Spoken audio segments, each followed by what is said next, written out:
గ్రహణం వీడిందా మళ్ళీ ఇప్పుడు ఎలక్షన్ గ్రహణం పట్టడానికి రెడీ అవుతుంది పట్టణం ఇస్తారు గ్రహణం వీడిదిగా పెట్టి ఇంటికి వెళ్ళిపోయాడు సార్ చంద్రబాబు నాయుడు గారు. మమ్మల్ని ఊచకోత కోసేసి హాస్పిటల్ని జైల్లో 14 రోజులు ఒకే బట్టతోటి స్నానం లేకుండా మమ్మల్ని మగ్గిలా చేశాడు సార్. దానికి కారణం తెలుసా మీకు? కుటుంబంతో ఆత్మహత్య చేసుకునేలాగా ఒక విధంగా ప్రోత్సహించారు సార్. పోతే దరిద్రం పోతే చూశారు సార్. భగవంతుడు నాకు కళ్ళకు వచ్చి ఆ పత్రం చూద్ది కానీ బిడ్డ పత్రం చూడకుండా వెళ్ళిపోతే వెలగా అని భగవంతుడు నాకు కనపడి ఆత్మహత్య చేసుకోకండి, ఆ పత్రం చూద్ది కానీ నేను రోజు దేవుడితో పట్టడానికి ఏం కోరుకోలేదు సార్. అన్ని పండుగలు ఆపేశాను సార్. మాకు చేసిన అవమానానికి తగిన శాస్తి జరగాలి, భూస్థాపితం అయిపోవాలి అని కోరుకున్నాడు సార్. భగవంతుడు అది కనిపించాడు సార్. వెంటనే ఏదో చూసి తిరుపతి గుడికి వెళ్ళానండి, చెల్లెంగేశ్వర గుడికి వెళ్ళాను, మా ఊళ్ళో అమ్మవారి గుడికి వెళ్ళాను, చెప్తున్నారు కనకల గుడికి వెళ్ళి శివాలయంకి వెళ్ళి దండం పెట్టుకున్నాను సార్. అయ్యా విముక్తి అయిందని చెప్పేసి ఇస్తాను సార్. వారికి ఎటువంటి ఇబ్బంది కలగ చేయకూడదు. ఆల్రెడీ క్యాండిడేట్ని వారు లిస్ట్ తయారు చేసుకున్నారు. నేను అందులో వారిని డిస్టర్బ్ చేయకూడదు పెట్టుకున్నానండి. వారి ఆదేశిస్తే ఏమైనా చేస్తాను. డిస్కస్ రాలేదండి, రాలేదు. నేను ఎటువంటి కోరిక లేకుండా మీ సేవ చేయడానికి వచ్చని చెప్పాను. మిమ్మల్ని కానీ హరిరామ జోగాన్ని కానీ ఎవరో కూడా నన్ను ప్రశ్నించకూడదు అనేది మన పవన్ కళ్యాణ్ సభలోనే చెప్పారు. నేరుగా అంటే ఒక పెద్దలను అవమానించినట్టుగా, ఒక సామాజిక వర్గానికి చెందిన పెద్దలను అవమానించినట్టే కాదు, అంతమంది సాక్షిగా నన్ను ఎవరు ప్రశ్నించకూడదు, నేను చెప్పినట్టే వినాలి. పవన్ కళ్యాణ్ నన్ను సమాధానం ఎందుకు అడుగుతారు మీరు? నా సంబంధం ఏంటండి? ఆయనకి నాకు సంబంధం ఏంటి చెప్పండి. అసలు సినిమా ఫీల్డ్లో పుట్టింది నేనని చెప్పాను ముందు, రాజకీయాల్లో నేను పుట్టానని చెప్పానండి. నేను కానీ మొన్న పుట్టిన ప్రశ్నించడం ఏంటి? ఆ ప్రశ్న ఏం సమాధానం చెప్పాలండి? చెప్పను. ఏమన్నా క్లోజ్ ఏ పార్టీ ఉంది వెళ్ళడానికి ఏముంటుంది సార్? సరికి ఏముండదండి, ఏముండదు. చూద్దరు కానీ సినిమా వాళ్ళు సినీ ఫీల్డ్ నాకు బాగా టచ్ సార్.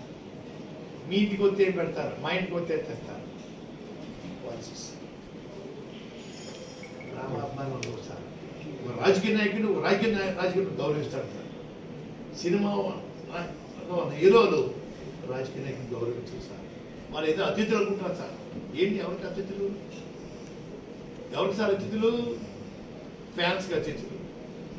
మీకు నాకు కలగదండి. ఏదో మేము దైవాన్ని సంబృతం అనుకుంటారు. పార్టీలో కలిసిపోతారా క్లోజ్ అయిపోతారా? క్లోజ్ అయిపోతుంది సార్. ఏమలేదు సార్. సీనియర్ నేతగా పవన్ కళ్యాణ్ ఎలాంటి సూచన సలహా బాగుంటుంది. మొత్తం చేసేమని చెప్పడం ఇంకా బాగుంటుంది సార్. సినిమా వాళ్ళని ఎన్టీ రామారావు నమ్మారు సార్. ప్రజలు ఎన్టీ రామారావు నమ్మారండి. దేవుడు అనుకున్నారు సార్, కృష్ణుడు అనుకున్నారు సార్, రాముడు అనుకున్నారు సార్. వారు నమ్మారు. ఎవరిని రాష్ట్రంలో నమ్మలేదండి, నమ్మరు. తమిళనాడులో ఎంజి రామచంద్ర గారు దేవుడు సార్. ఆయన దేవుడు అండి. ఆయన సినిమా నటులు ప్లస్ ముఖ్యమంత్రి అండి. అటువంటి నటులు, అటువంటి దానకరుణ్ణి మీరు చూసి ఉండటం మీకు తెలియదండి. వారికి ఆ రోజుల్లో కిరాయి అండి. ఎన్టీ రామారావు గారికి, వారికి, శివాజీ గణేశన్ గారికి, ఎంజి రామచంద్ర గారికి, కర్ణాటక రాజ్ కుమార్ గారికి 5కి కిరాయి 3 లక్షలు అండి. ఆ రోజుల్లో అందరూ ఇంటి పట్టిపోయారు డబ్బులు అండి. ఎంజి రామచంద్ర గారు 1,50,000 తీసుకెళ్ళి 1,50,000 రూపాయలు పేదలకి రిక్షావాళ్ళకి 2 జత బట్టలు ఇచ్చేవారు సార్. ఫుట్పాత్ మీద చాలా మంది ఉండేవారు, వేలాది మంది అండి. మనందరికీ రగ్గు, 2 పంచులు, 2 చొక్కాలు, దుప్పలు ఇచ్చేవారు సార్. ఈ డబ్బుతోటి వారు రోజు అసెంబ్లీకి వెళ్ళేవారు సార్. రోజుకు వీధంటే వెళ్ళేవారు సార్. వెనకాల ఇంత తట్టతోటి నిమ్మకాయలు ఉంటాయి సార్. ఒక 5 నిమిషాలు వెళ్ళిపోయి జర్నీ 1-2 గంటలు పట్టిందని వారికి. పేదవాళ్ళంతా రోడ్డు మీద వచ్చేసి పిల్లల్ని చూపించుకున్నట్టు వారు 2 నిమ్మకాయలు చూసి దిష్టి తీసేసి అయ్యా పేరు పెట్టమంటే పేరు పెట్టేవారు. బాగుంటుంది. మొత్తం చేసేమని చెప్పడం ఇంకా బాగుంటుంది సార్. సినిమా వాళ్ళని ఎన్టీ రామారావు నమ్మారు సార్ ప్రజలు. ఎన్టీ రామారావు నమ్మారండి. దేవుడు అనుకున్నారు సార్, కృష్ణుడు అనుకున్నారు సార్, రాముడు అనుకున్నారు సార్. వారు నమ్మారు. ఎవరిని రాష్ట్రంలో నమ్మలేదండి, నమ్మరు. తమిళనాడులో ఎంజి రామచంద్ర గారు దేవుడు సార్. ఆయన దేవుడు అండి. ఆయన సినిమా నటులు ప్లస్ ముఖ్యమంత్రి అండి. అటువంటి నటులు, అటువంటి దానకరుణ్ణి మీరు చూసి ఉండటం మీకు తెలియదండి. వారికి ఆ రోజుల్లో కిరాయి అండి. ఎన్టీ రామారావు గారికి, వారికి, శివాజీ గణేశన్ గారికి, ఎంజి రామచంద్ర గారికి, కర్ణాటక రాజ్ కుమార్ గారికి, ఐదుకి కిరాయి 3 లక్షలు అండి. ఆ రోజుల్లో అందరూ ఇంటి పట్టిపోయారు డబ్బులు అండి. ఎంజి రామచంద్ర గారు 1,50,000 తీసుకెళ్ళి 1,50,000 రూపాయలు పేదలకి రిక్షావాళ్ళకి 2 జత బట్టలు ఇచ్చేవారు సార్. ఫుట్పాత్ మీద చాలా మంది ఉండేవారు, వేలాది మంది అండి. మనందరికీ రగ్గు, 2 పంచులు, 2 చొక్కాలు, దొప్పుడు ఇచ్చేవారు సార్. ఈ డబ్బుతోటి వారు రోజు అసెంబ్లీకి వెళ్ళేవారు సార్. రోజుకు వీధంటే వెళ్ళేవారు సార్. వెనకాల ఇంత తట్టతోటి నిమ్మకాయలు ఉంటాయి సార్. ఒక 5 నిమిషాలు వెళ్ళిపోయి జర్నీ 1-2 గంటలు పట్టిందని వారికి.